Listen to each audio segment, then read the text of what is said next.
I'm glad to see you today. If you're like me, you like to think about everything but death. And yet we know in our gut that Benjamin Franklin was right when he said, in this world, nothing is certain except death and taxes. And of those two, I'd prefer taxes over death any day, wouldn't you? My name is Paul Basden. We're talking about the really big questions, and you've tuned in today because you're interested in this topic. Is there such a thing as life after death?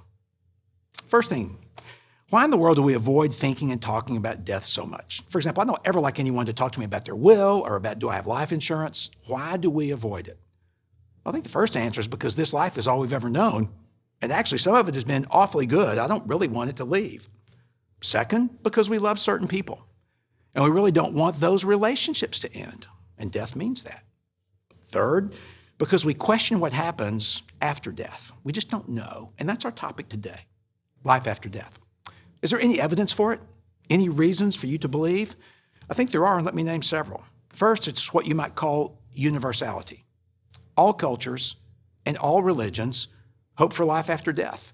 Sociologists and anthropologists have never really found a culture, a society, anywhere, no matter how primitive or how advanced, that had no thoughts whatsoever about life after death. So if something's universal, that suggests we should at least consider it.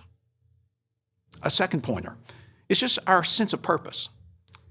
That is, all of us have this awareness that life seems incomplete if all there is just life, then death. If that's all there is, doesn't that seem awfully incomplete, like something's missing? A third pointer is our experience of justice. You know, if there is no afterlife, then really justice is a joke. Just think about the worst thing that's ever happened to you.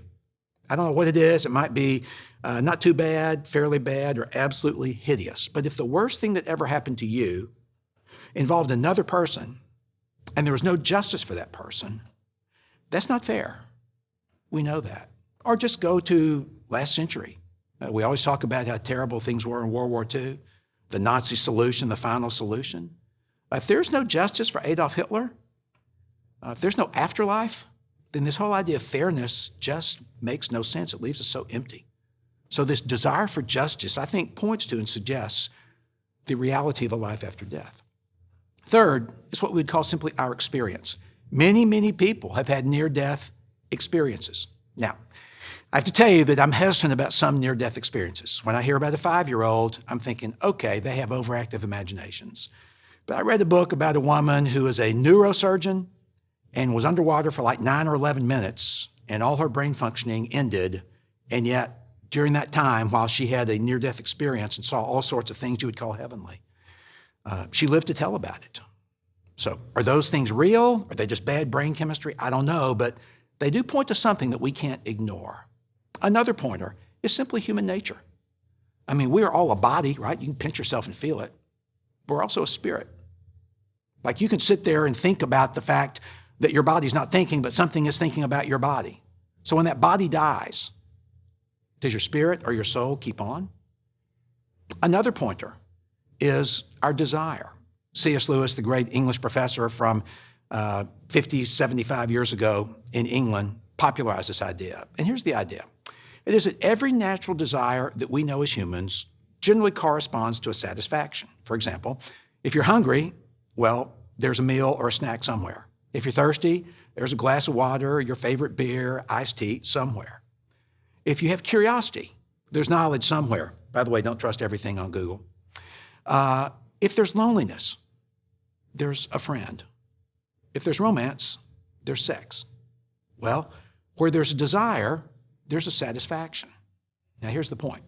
We all have one desire that nothing on earth can satisfy, and that's just longing for something more, something beyond this world, something after we die. Now, just logically, shouldn't this desire have a satisfaction that exists? I believe it does, and Christians call this eternal life. See, I can't prove it, but I think the evidence points in that direction. You can't prove it, but I hope this evidence points in the same direction for you. Well, I hope I've stimulated your thinking. I hope what I've said makes sense to you and gives you pause, enough reason to consider believing that there is life after death, and therefore that there is a God. So thanks for watching. If you liked what I said, be sure and give it a thumbs up. For more content like this, hit the subscribe button. It'll tell you when more really big questions videos release. And in the meantime, check out this channel. It talks about marriage, sex, parenting, and more. Because if it's important to you, it's important to us. Take care.